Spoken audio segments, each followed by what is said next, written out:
I come on Twitter to find out if we're playing or not. I don't wait for a text because I know the media knows the answer before us. LOL. So here's Buster Olney. A lot to get to this morning, Buster. Is McCutchen speaking for a lot of players in expressing frustration with the sort of fluid circumstances as he seems to be doing? Greeny, I think his text reflects a skepticism among a lot of players about how Major League Baseball handles its business. And I heard a lot of that yesterday in phone calls and text, especially in the aftermath of the Marlins situation. People around the game, players asking, how was it that after they had a positive test on Friday and then 3 more on Sunday that the Marlins and Phillies were allowed to play?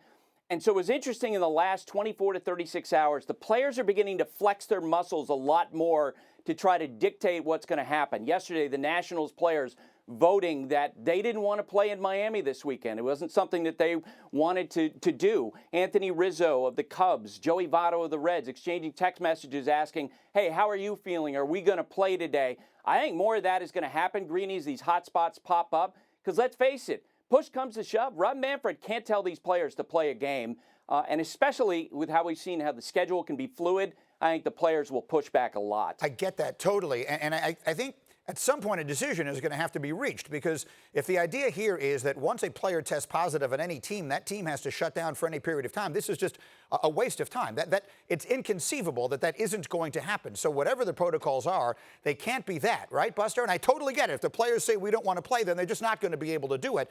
I guess what I'm trying to say is I see both sides of it. I understand the frustration of the players, but the idea that you're just going to stop the moment we have a positive test, Buster, I think means you're done before you even begin. Does that make sense?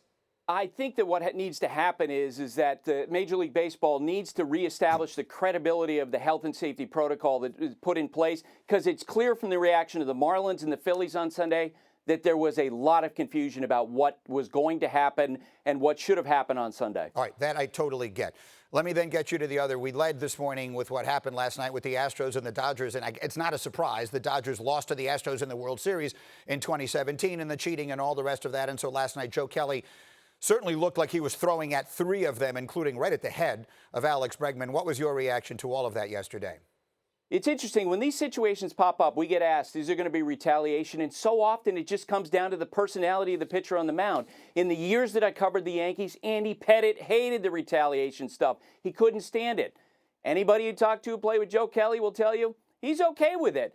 And in watching that last night, it felt like that when he went to that 3-0 count on Alex Bregman, it's like the light switch went on. And not only did he throw the pitch behind Bregman, when Bregman was at first base, he was repeatedly throwing pickoffs. You wonder what the intent was there. That curveball to Carlos Correa, the jawing. I think Joe Kelly has no problem with the Astros thinking he's a little bit crazy. I wouldn't be surprised if, depending on the personality of the pitchers, we have more of this with the Astros as we go along. He didn't actually hit anyone. Do you expect baseball to do anything about it?